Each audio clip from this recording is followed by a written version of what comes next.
and welcome again to Winners Chemistry by Sunil Marthan. Today we are going to study with what is vapor pressure and study of Raoult's law in simple language.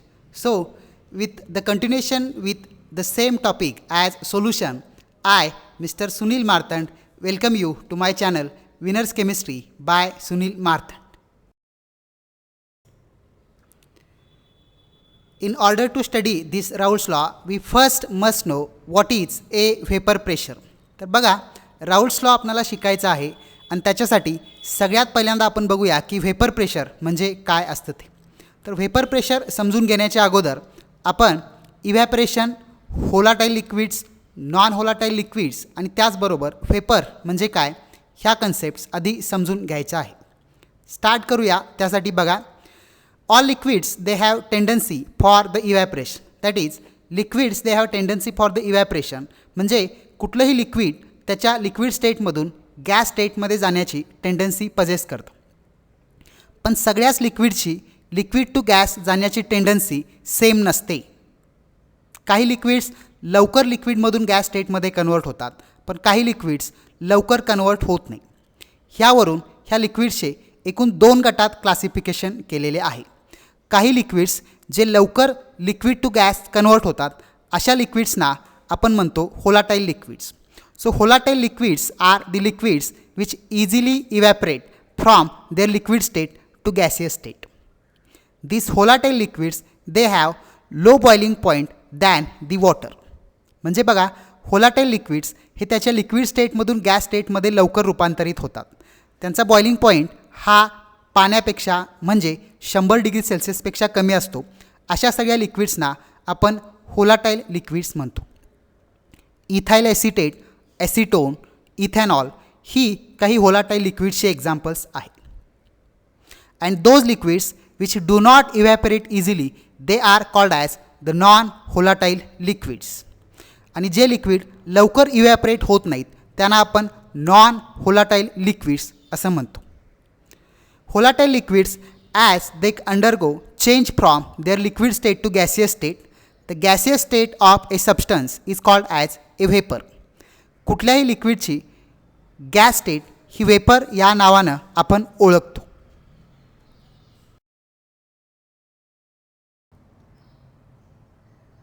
तर आता आपण बघूया की vapour pressure म्हणजे काय असतं ते. त्यासाठी एक कंटेनर जो बंदिस्त अवस्थेत आहे तो आपण कन्सिडर करूया. Consider a container of liquid like water in it and it is a closed container. एका कंटेनरमध्ये आपण पाणी घेतलेलं आहे. As it is a liquid, that liquid has tendency for the evaporation.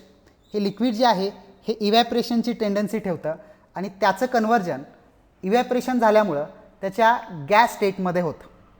The conversion of liquid to the gas is called as the evaporation process. सुरुवातीला हा इव्हॅपरेशनचा rate खूप जास्त असतो. म्हणजे इव्हॅपरेशनची प्रोसेस सुरुवातीला जास्त स्पीडनं होत असते. जसं जसं लिक्विड मॉलिक्युल्सचं कन्व्हर्जन गॅस मॉलिक्युल्समध्ये होतं, गॅस मॉलिक्युल्सची संख्या त्या कंटेनरमध्ये वाढते आणि गॅस मॉलिक्युल्सची संख्या वाढली की गॅस मॉलिक्युल्स पुन्हा त्यांचं कन्व्हर्जन लिक्विड स्टेटमध्ये करतात.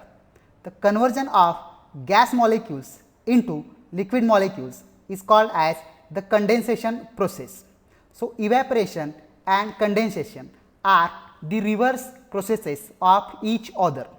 इव्हॅपरेशनमध्ये लिक्विडचं कन्व्हर्जन गॅसमध्ये होतं आणि कंडेन्सेशनमध्ये गॅस मॉलिक्युल्सचं कन्व्हर्जन लिक्विड स्टेटमध्ये होत असतं.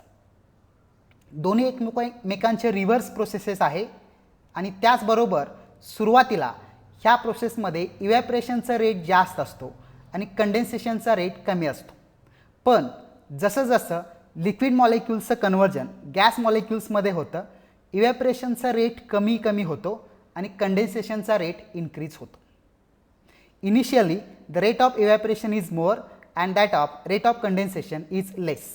But as the number of molecules from liquid to gas increases, the rate of evaporation decreases and rate of condensation increases. And one state is achieved at which the rate of evaporation becomes equals to the rate of condensation. एक stage अशी येते ज्या स्टेजला इव्हॅपोरेशनचा rate आणि कंडेन्सेशनचा rate दोन्ही equal होतात आणि त्याच वेळी आपण ह्या स्टेटला म्हणत असतो equilibrium state. So equilibrium is a state in which the rate of evaporation and rate of condensation both reversible process they occurs at the same rate. ह्या इक्विलिब्रियम स्टेटला एखाद्या सबस्टन्सच्या लिक्विड स्टेटवरती त्याच सबस्टन्सच्या गॅस मॉलिक्युल्सनी एक्झर्ट केलेलं जे प्रेशर असतं त्या प्रेशरला आपण म्हणतो vapour pressure. And therefore the vapour pressure is defined as the pressure exerted by the gas state of A substance when it is in equilibrium with its liquid state. तर vapour pressure हे एक असं pressure असतं जे एखाद्या सबस्टन्सच्या liquid स्टेटवरती त्याच सबस्टन्सच्या gas स्टेटमध्ये exert केलेलं प्रेशर जेव्हा गॅस आणि लिक्विड एकमेकांच्या इक्विलिब्रियममध्ये असतात.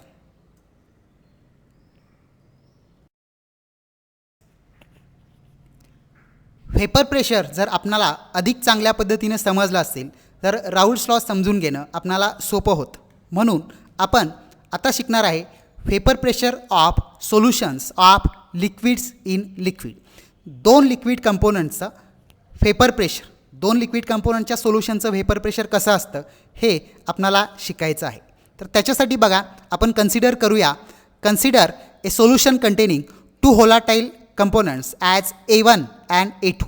A1 आणि A2 हे दोन होलाटाईल कंपोनंट्स एकत्र करून आपण एक सोल्युशन बनवलेलं आहे. जसं की दोन्ही कंपोनंट्स आपल्याकडे होलाटाईल आहेत आणि त्यामुळं दोन्हीच्या दोन्ही कंपोनंट इझिली इव्हॅपोरेट होतात आणि ते इक्विलिब्रियम अटेन करतात.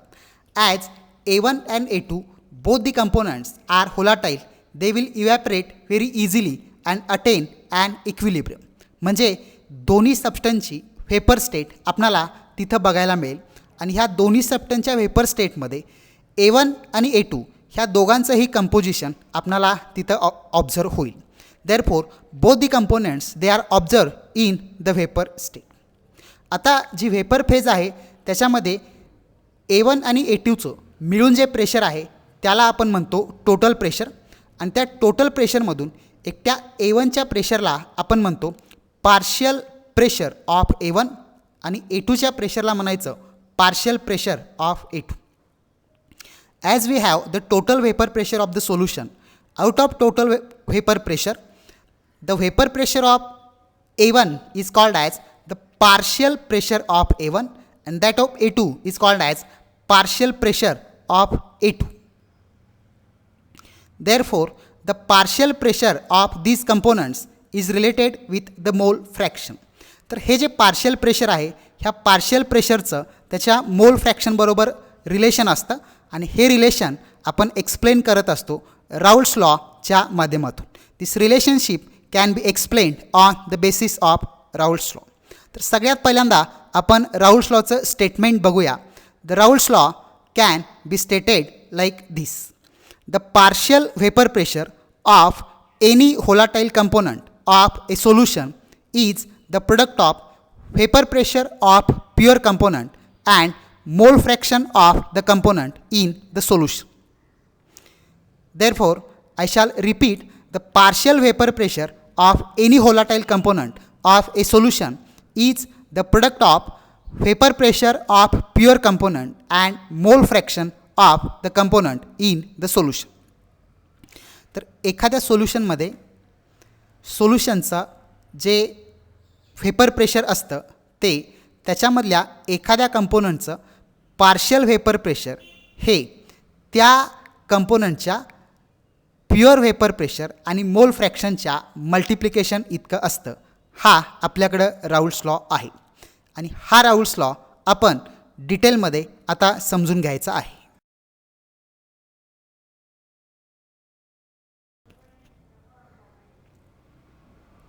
तर सुरुवात करूया explanation for the Raoult's law. We have a two component system as A1 is one of the component and A2 is the another component. तर दोन कंपोनंटची एक सिस्टीम आपण घेऊया ज्याच्यामध्ये A1 हा एक कंपोनंट आहे आणि A2 हा आपल्यासाठी दुसरा कंपोनंट आहे. A1चं पार्शियल प्रेशर आपण कन्सिडर करणार आहे P1 आणि A2 या कंपोनंटचं पार्शियल प्रेशरची व्हॅल्यू आहे P2. ह्या दोघांचं सोल्युशन बनवल्यानंतर आपल्याला जे प्रत्येक कंपोनंटचं प्युअर व्हेपर प्रेशर बघायला मिळतं. त्याच्यामध्ये A1चं प्युअर व्हेपर प्रेशर जे आहे ते आपण डिनोट करतो P01 आणि A2चा प्युअर व्हेपर प्रेशर आहे ते आपण इंडिकेट करतो P02. and therefore consider a system with two components as A1 and A2. The partial pressure of A1 is P1 and that of A2 is P2, while the pure vapor pressures are P01 for A1 and P02 for A2. Also, we have to consider the mole fractions of these two components. The mole fraction of A1 be X1 and that of A2 be X2.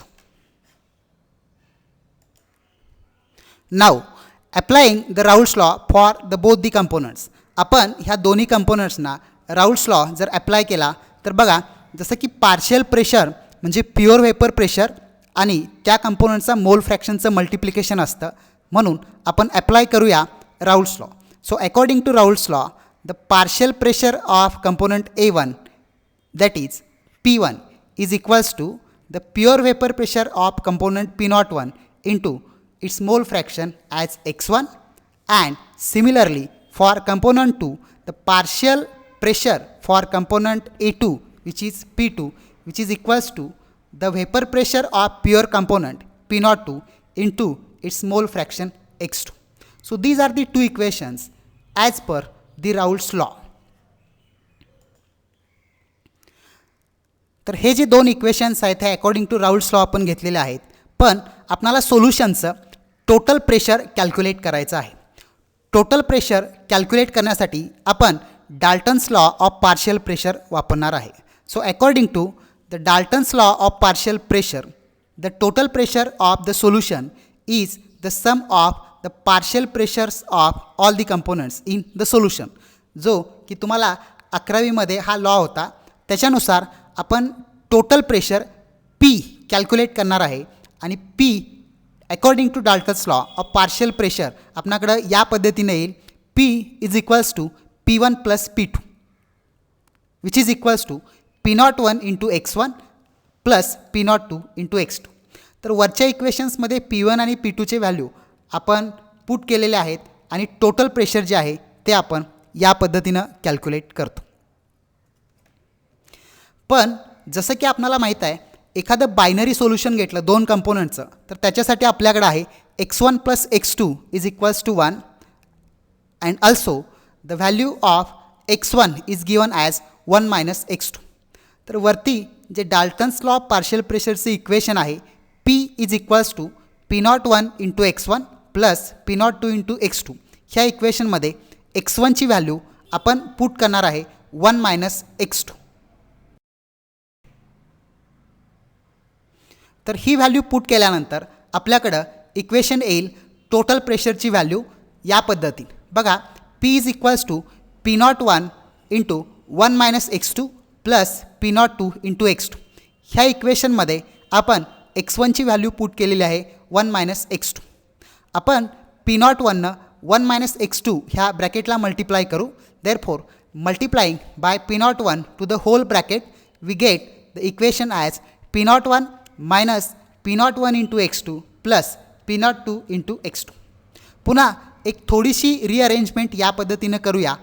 P02 into X2 आपण पहिल्यांदा लिहूया आणि minus P01 into X2 हा नंतर लिहूया. त्यामुळं equation आपल्याकडे येईल बघा, P total pressure equals to P01 अधिक P02 इंटू X2 वजा P01 इंटू X2. फक्त आपण दोन व्हॅल्यू जे आहेत P01 इंटू X2 आणि P02 इंटू X2 ह्यांना चेंज केलेला आहे. आपण जर P02 इंटू X2 आणि P01 इंटू X2 ह्या टर्म्स बघितले तर त्याच्यामधून आपल्याला X2 कॉमन येईल आणि त्यामुळे इक्वेशन येईल बघा, P is equals to P01 plus P02 minus P01 into X2. तर हे जे इक्वेशन आपल्याकडे आहे ह्या इक्वेशनला आपण म्हणतो इक्वेशन फॉर द राऊल्ट्स लॉ. आपण जर या इक्वेशनला बघितलं तर या इक्वेशनचा आपल्याला ग्राफ काढता येईल आणि त्यामुळं हे इक्वेशन आपल्याला एक स्ट्रेट लाईन टाईपचं नेचर एक्सप्लेन करेल. जसं की आपण पाहू शकतो हे equation y is equals to mx plus c ह्या स्टँडर्ड स्ट्रेट लाईनच्या फॉर्मॅटमध्ये आहे. जसं की ह्या इक्वेशनला आपल्याला एक्सप्लेन करता येईल बघा या पद्धतीनं. y आणि x हे दोन ॲक्सिस आपल्याकडे असल्यामुळं y ही टर्म आपण y ॲक्सिसला घेत असतो आणि त्याचबरोबर x ही टर्म आपण घेत असतो x ॲक्सिसवरती. आणि त्यामुळं आपण ह्या वरच्या इक्वेशनचा ग्राफ काढायचं म्हणलं तर प्रेशर अगेन्स्ट x2 मोल फ्रॅक्शन यांचा ग्राफ जो आहे तो आपल्याला कॅल्क्युलेट करायचा.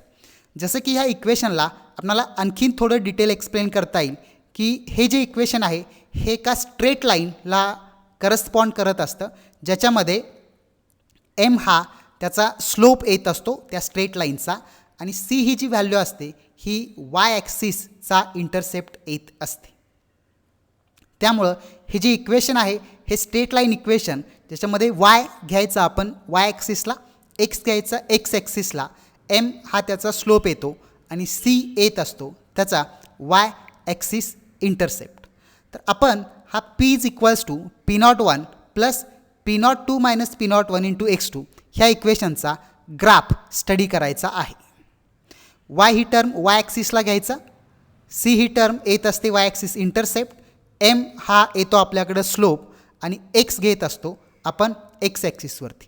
तर आता जो आपण ग्राफ काढणार आहे त्याच्यामध्ये मोल फ्रॅक्शन घ्यायचं आहे आपल्याला x ॲक्सिसला आणि प्रेशर घ्यायचं आहे y ॲक्सिसला.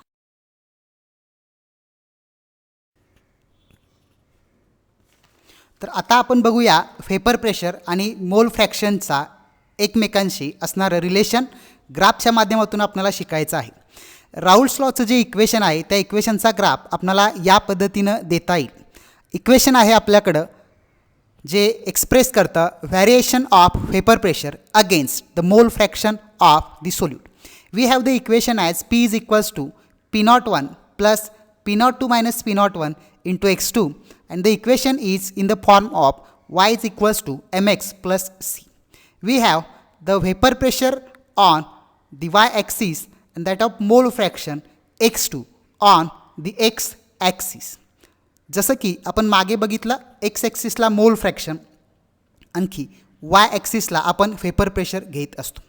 आपल्याला ह्या ग्राफचे काही कन्क्लुजन्स समजून घ्यायचे आहेत आणि त्यासाठी आपण ह्या कन्क्लुजन्सना ट्रान्झिशन्सच्या थ्रू समजून घेऊया. तुम्हाला विद्यार्थ्यांनी लक्ष द्यायचं आहे की ज्या वेळी आपण हे एक्सप्लेनेशनचं ट्रान्झिशन इथं घेतो आहे तेव्हा काही कलर चेंजेस ह्या ग्राफमध्ये होताना तुम्हाला दिसतील. त्या कलर चेंजेसबरोबरच त्याची x ॲक्सिसला असणारी व्हॅल्यू y ॲक्सिसला असणारी व्हॅल्यू जर तुम्हाला कम्पेअर करता आली तर ह्याचं एक्सप्लेनेशन तुम्हाला अगदी सहज समजून जाईल. तर याचं एक्सप्लेनेशन आपण स्टार्ट करूया. बघा दिलेल्या ग्राफवरून आपल्याला असं कळतं की p01 आणि x2चा जो ग्राफ आहे हा आपल्याकडं स्ट्रेट लाईन येत असतो. तर निळ्या रंगाच्या बॅकग्राऊंडमध्ये तुम्ही बघू शकताय p01 आणि x2मध्ये जी स्ट्रेट लाईन आपल्याला दिसते ही p01 अगेन्स्ट x2 हा स्ट्रेट लाईनचा ग्राफ आपल्याकडं येत असतो. तर हा ग्राफ आपल्याला एक्सप्लेन करतो हे नेचर. तर बघा जेव्हा पीची व्हॅल्यू p01 इतकी असते तेव्हा x2ची व्हॅल्यू आपल्याकडं 0 येते आणि त्याचवेळी पीची व्हॅल्यू जेव्हा p02 इतकी येते तेव्हा x2ची व्हॅल्यू आपल्याकडं 1 इतकी असते. तुम्हाला ह्या गोष्टी ग्राफवरती दिसतील बघा. When p is equals to p01 at x2 equals to 0 and p is equals to p02 at x2 equals to 1. We have the second conclusion for the graph as for the graph of p1 against x1 is also a straight line. हा graph तुम्हाला बघायला मिळेल बघा. Yellow कलरच्या बॅकग्राऊंडमध्ये आपल्याकडे x1 आहे आणि त्याच्यावरतीच आपल्याकडं p1 आहे. तर ही जी स्ट्रेट लाईन आपल्याला बघायला मिळते ही सुद्धा स्ट्रेट लाईन नेचर एक्सप्लेन करत असते की त्या गोष्टी एकमेकांच्या डायरेक्ट प्रपोर्शनल येत असतात. ह्या ग्राफवरून आपल्याला सांगता येईल p1ची व्हॅल्यू जेव्हा 0 असते तेव्हा x1 देखील 0 असतो आणि त्यामुळं बघा pressure partial pressure p1 is equals to 0 at x1 equals to 0 and partial pressure p1 is equals to p01 at x1 equals to 1. म्हणजे तुम्ही ग्राफवर बघू शकता जेव्हा x1ची व्हॅल्यू 0 असते एक्स ॲक्सिसला तेव्हा P1ची व्हॅल्यू 0 आणि ज्यावेळी x1ची व्हॅल्यू 1 येते तेव्हा P1ची व्हॅल्यू येत असते P01. अगदी अशाच प्रकारे आणखीन एक एक्सप्लेनेशन आपल्याकडे आहे ज्याच्यामध्ये आपण घेत असतो graph for P2 against x2. The graph for P2 against x2 is also a straight line आणि ही स्ट्रेट लाईन आपल्याला बघता येते. बघा थोडंसा ऑरेंज टाईपच्या फेंट ऑरेंज टाईपमध्ये बॅकग्राऊंडमध्ये आपल्याला x1 इज इक्वल्स टू 1 बघायला मिळतं आणि ही स्ट्रेट लाईन आपल्याला जी बघायला मिळते ती इंडिकेट करत असते P2 आणि x2चं रिलेशनशिप. आपण जर या ग्राफला एक्सप्लेन करायला गेलो तर बघा P2ची व्हॅल्यू 0 आहे जेव्हा x2ची व्हॅल्यू 0 असते. Graph of P2 against x2 explains that at x2 equals to 0 P2 is equals to 0 and at x2 equals to 1 P2 is equals to P02. So these are the three important conclusions from the graphical nature of the Raoult's law. आता जर आपण बघायला गेलं तर आपणाला total pressure आहे P1 plus P2 आणि partial pressures आणि मोल फ्रॅक्शन ह्यांचे जे ग्राफचे नेचर्स बघायला मिळतात हे तिन्हीच्या तिन्ही स्ट्रेट लाईन टाईपचे ग्राफ आहेत आणि स्ट्रेट लाईन टाईपचे ग्राफ इंडिकेट करत असतात की या ठिकाणी हे जे सोल्युशन आहे हे आपल्याकडं आयडियल सोल्युशन म्हणून बिहेव होत असतं. आणि त्यामुळं जेव्हा partial pressure pure vapour pressure आणि मोल फ्रॅक्शनचे ग्राफ्स आपल्याकडे स्ट्रेट लाईन येत असतात तेव्हा सोल्युशन हे आयडियल सोल्युशन म्हणून बिहेव करत असतात. आणि त्यामुळं राऊल्ट्स लॉवरून आपण आयडियल आणि नॉन आयडियल सोल्युशन असं सोल्युशनचे 2 गटामध्ये वर्गीकरण करतो. So these 2 different categories of solutions we are going to study in our next lecture, but till now we must remember that if the total pressure and partial pressure as well as mole fraction graph natures are straight line, then the solution is always an ideal solution. Now we have the last part for today is the determination of the composition of vapor phase. As we know that volatile liquids they easily evaporate and therefore we must calculate the composition of the vapor phase. म्हणजे बघा vapour स्टेटमध्ये जे 2 component आपल्याकडे आहेत त्यापैकी कुठल्या कंपोनंटचं composition किती आहे हे आपण कॅल्क्युलेट करण्यासाठी हा पार्ट स्टडी करतो आहे. तर जसं की आपल्याला composition of vapour phase calculate करायचं आहे हे आपण कॅल्क्युलेट करू शकतो पुन्हा Dalton's law of vapour pressure वापरून. आपण एक 2 कंपोनंटची सिस्टीम कन्सिडर करूया ज्याच्यामध्ये y1 आणि y2 हे मोल फ्रॅक्शन्स आहेत आणि ह्या 2 कंपोनंटचं व्हेपर फेजचं हे आपल्याला कंपोजिशन बघता येईल. त्याचबरोबर त्यांचं P1 आणि P2 ह्या ज्या व्हॅल्यूज आहेत हे त्यांचं पार्शियल प्रेशर आहे. Therefore, if you take y1 and y2 are mole fractions of 2 components in the vapor and P1 and P2 the partial pressures of 2 components in the vapor, then according to Dalton's law of partial pressure, the total pressure if P is taken, we can calculate the composition of component 1 P1 is equals to y1 into P and that of component 2 is P2 is equals to y2 into P. So these are the formulae. P1 is equals to y1 into P and P2 is equals to y2 into P. They are used for the determination of composition of the vapor phase. So till now we conclude here today's chapter, and in the very next lecture we are going to study about what is an ideal solution and what is a non-ideal solution. Thank you students.